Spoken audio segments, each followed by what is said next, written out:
ओम नमः शिवाय दोस्तों, आप सबका स्वागत है मेरे YouTube चैनल पूजा सहारा पर। आप स्वस्थ रहें यही आशा और प्रार्थना करती हूँ। तो दोस्तों, आज हम श्रावण मास महात्म का 15वां अध्याय स्मरण करेंगे। इसमें हम सुपोदन षष्ठी व्रत तथा अर्क विवाह विधि का स्मरण करेंगे। तो बोलो हर हर महादेव। शुरू करते हैं आज हम 15वां अध्याय। संत कुमार बोले, हे देवेश, मैंने नागों का यह आश्चर्यजनक पंचमी व्रत सुन लिया। अब आप बताएं कि षष्ठी की तिथि में कौन सा व्रत होता है और उसकी विधि क्या है। ईश्वर बोले, हे विपेंद्र, श्रावण मास के शुक्ल पक्ष की षष्ठी तिथि को महामृत्यु का नाश करने वाले सुपोदन नामक शुभ व्रत को करना चाहिए। शिवालय में अथवा घर में ही प्रयत्न पूर्वक शिव का पूजन करके सुपोदन का निवेद उन्हें विधि पूर्वक अर्पण करना चाहिए। इस विधि के साधन में आम्र का लवण मिलाकर शाक और अनेक पदार्थों के नैवेद्य अर्पित करें। साथ ही ब्राह्मण को वायना प्रदान करें। जो इस विधि से व्रत करता है उसे अनंत पुण्य मिलता है। इस प्रकार लोगों में एक प्राचीन कहानी सुनाते हैं जो मैं तुम्हें सुनाऊंगा। प्राचीन समय में रोहित नाम का एक राजा था। काफी समय बीतने के बाद भी उसे पुत्र रत्न की प्राप्ति नहीं हुई। तब पुत्र की अभिलाषा में उस राजा ने अत्यंत कठोर तप किया। ब्रह्मा जी ने राजा से कहा, तुम्हारे भाग्य में पुत्र नहीं है। तब भी पुत्र की लालसा में वह राजा अपनी तपस्या से जरा भी विचलित नहीं हुआ। इसके बाद राजा तपस्या करते करते संकटग्रस्त हो गए। तब ब्रह्मा जी पुनः प्रकट हुए और कहने लगे, मैंने आपको पुत्र का वर तो दे दिया है, लेकिन आपका पुत्र अल्पायु होगा। तब राजा तथा उसकी रानी ने विचार किया कि इससे रानी का बांझपन तो दूर हो जाएगा, संतानहीनता की निंदा नहीं होगी। कुछ समय बाद बीत जाने के बाद ब्रह्मा जी के वरदान से उन्हें पुत्र प्राप्ति हुई। राजा ने विधि पूर्वक उसके जात कर्म सभी संस्कार किए। दक्षिणा नाम वाली उस रानी व राजा ने अपने पुत्र का नाम शिवदत्त रखा। उचित समय आने पर भयभीत चित्त वाले राजा ने पुत्र का यज्ञोपवीत संस्कार किया, किंतु राजा ने उसकी मृत्यु भय के कारण उसका विवाह नहीं किया। तदंतर 16वें साल में उसका पुत्र शिवदत्त मृत्यु को प्राप्त हो गया। तब ब्रह्मचारी की मृत्यु का स्मरण करते हुए राजा को बहुत चिंता होने लगी कि जिन लोगों के कुल में कोई ब्रह्मचारी मर जाता है तब उनका कुल खत्म हो जाता है और वह ब्रह्मचारी भी दुर्गति में पड़ जाता है। संत कुमार बोले, हे देव, हे जगन्नाथ, इसके दोष निवारण का कोई उपाय है या नहीं? यदि उपाय है तो अभी बताएं जिससे दोष की शांति हो सके। ईश्वर बोले, यदि कोई स्नातक अथवा ब्रह्मचारी मर जाए तो अर्क विधि से उसका विवाह कर देना चाहिए। इसके बाद उन दोनों ब्रह्मचारी तथा आग को परस्पर संयुक्त कर देना चाहिए। अब अर्क विवाह की विधि कहते हैं हम, तुम सुनो। मृतक का गोत्र नाम आदि लेकर देश काल का उच्चारण करके कर्ता कहे कि मैं मृत ब्रह्मचारी के दोष निवारण हेतु वेश ग्रीक व्रत करता हूँ।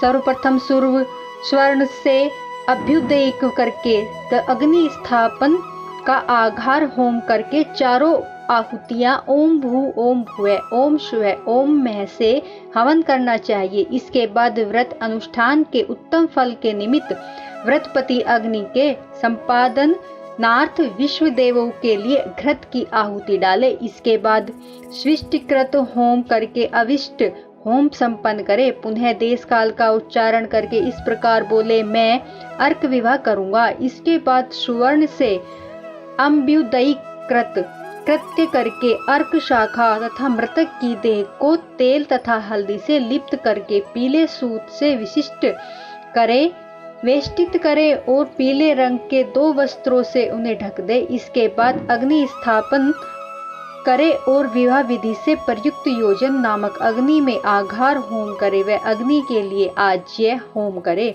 इसके बाद चारों आहुतियां दे। ओम भू ओम भुवः ओम शुवः ओम मः। बृहस्पति तथा कामदेव के लिए आहुति प्रदान करे। पुनः घृत से स्विष्टकृत होम करके संपूर्ण हवन कर्म समाप्त करे। उसके बाद आग की डाली तथा मृतक के शव को विधि पूर्वक जला दे। मृतक अथवा म्रियमाण में निमित्त 6 वर्ष तक इस व्रत का अनुष्ठान करना चाहिए। इस अवसर पर 30 ब्रह्मचारियों को नवीन कोपिन वस्त्र प्रदान करना चाहिए और हस्त प्रमाण अथवा कान तक लंबाई वाले दंड तथा कृष्ण मृग चर्म भी प्रदान करने चाहिए। उन्हें चरण पादुका, छत्र, माला, गोपी चंदन, प्रवाल मणि की माला तथा अनेक आभूषण समर्पित करने चाहिए। इस विधान से व्रत करने पर कोई भी विघ्न नहीं होता है। ईश्वर बोले, ब्राह्मणों से यह सुनकर राजा ने मन में विचार किया कि यह अर्क विवाह तो मुझे गौण प्रतीत होता है, मुख्य नहीं, क्योंकि कोई भी व्यक्ति मरे हुए को अपनी कन्या नहीं देता है। मैं राजा हूँ, अतः मैं उस व्यक्ति को अनेक रत्न धन दूंगा जो कोई भी उसकी वधू के लिए अपनी कन्या प्रदान करेगा। उस नगर में एक ब्राह्मण था। उस समय वह किसी दूसरे नगर में गया हुआ था। उसकी एक सुंदर सी पुत्री थी जिसकी माता पहले ही मृत्यु को प्राप्त हो गई थी। ब्राह्मण की दूसरी भी पत्नी थी जो ब्राह्मण की पुत्री के प्रति बुरे विचार रखती थी तथा दुष्ट मन वाली थी। कन्या 10 वर्ष की थी तथा दीन थी और अपनी सौतेली माँ के अधीन भी थी। अतः सौतेली माता ने द्वेष तथा अत्यधिक धन के लालच में 1 लाख मुद्रा लेकर उस कन्या को मृतक राजकुमार के लिए दे दिया। कन्या को लेकर राजा के लोग नदी के तट पर शमशान भूमि में राजकुमार के पास ले गए। तब शव के साथ उसका विवाह कर दिया गया। इसके बाद विधान पूर्वक शव के साथ कन्या का योग करके जब वे जलाने की तैयारी करने लगे तब उस कन्या ने पूछा, हे सज्जनों, आप लोग यह क्या कर रहे हैं? तब वे सभी दुखित मन से कहने लगे कि हम लोग तुम्हारे पति को जला रहे हैं। इस पर भयभीत होकर बोल स्वभाव के कारण बाला बोली और रोती हुई उस कन्या ने कहा, आप लोग मेरे पति को क्यों जला रहे हैं? मैं जलाने नहीं दूंगी। आप लोग सभी यहाँ से चले जाएं, मैं अकेली ही यहाँ बैठूंगी और जब ये उठेंगे तब मैं अपने पति के साथ चली आऊंगी। उसका हठ देखकर दया के कारण दीन चित्त वाले कुछ भाग्यवादी वृद्ध जन कहने लगे, अहो, होनहार भी क्या होता है, इससे कोई भी नहीं जान सकता। दीनों की रक्षा करने वाले तथा कृपालु भगवान न जाने क्या करेंगे।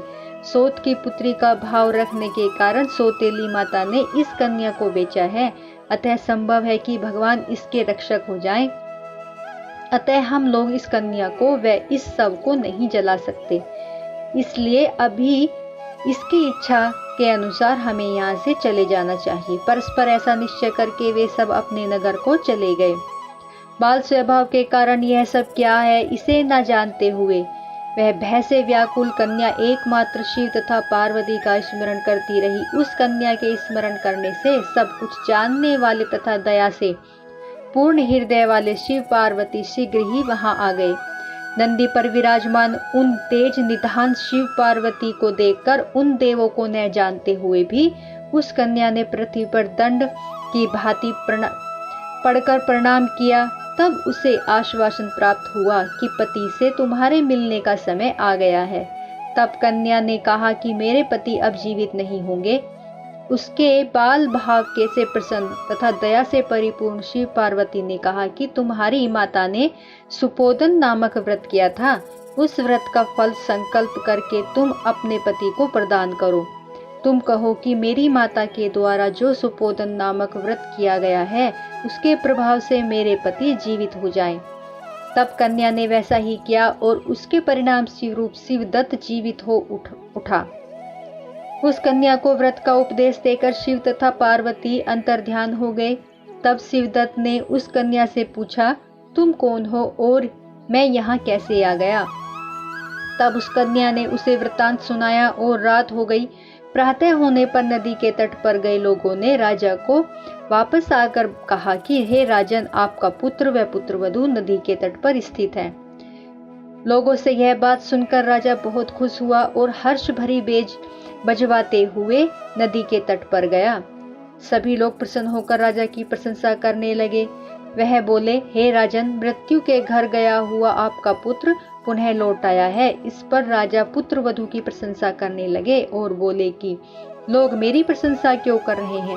प्रशंसा के योग्य तो यह वधू है। मैं भी भाग्यहीन तथा अधम हूँ। धन्य और सौभाग्यशाली तो यह पुत्र वधू है, क्योंकि इसी के पुण्य प्रभाव से मेरा पुत्र जीवित हुआ है। इस प्रकार अपनी पुत्र वधू की प्रशंसा करके राजा ने दान तथा सम्मान के साथ श्रेष्ठ ब्राह्मणों का पूजन किया और ग्राम से बाहर ले जाए गए मृत व्यक्ति के पुनः ग्राम में प्रवेश कराने से संबंधित शांति की विधि को ब्राह्मणों के निर्देश पर विधि पूर्वक संपन्न किया। हे वत्स, इस प्रकार मैंने आपसे यह सुपोदन नामक व्रत कहा। इसे 5 वर्ष तक करने के अंतर उद्यापन अवश्य करना चाहिए। पार्वती तथा शिव की प्रतिमा का प्रतिदिन पूजन करना चाहिए और प्रातःकाल आम के पल्लवों के साथ चरु का होम करना चाहिए। साथ ही नैवेद्य तथा वायन अर्पित करना चाहिए। मनुष्य यदि व्रत की बताई गई इस विधि के अनुसरण आचरण करे तो वह दीर्घ जीवित पुत्र प्राप्त करके मृत्यु के बाद शिवलोक जाता है। इस प्रकार से स्कंद पुराण के अंतर्गत ईश्वर संत कुमार संवाद में श्रावण मास महत्तम में सुपोदन ष्टिक व्रत कथन नामक 15वां अध्याय पूर्ण हुआ। तो दोस्तों, आज हमारा 15वां अध्याय पूर्ण होता है। बोलो हर हर महादेव। अगर मेरी वीडियो आपको अच्छी लगी है तो प्लीज लाइक, सब्सक्राइब, शेयर जरूर करें। बोलो ओम नमः शिवाय।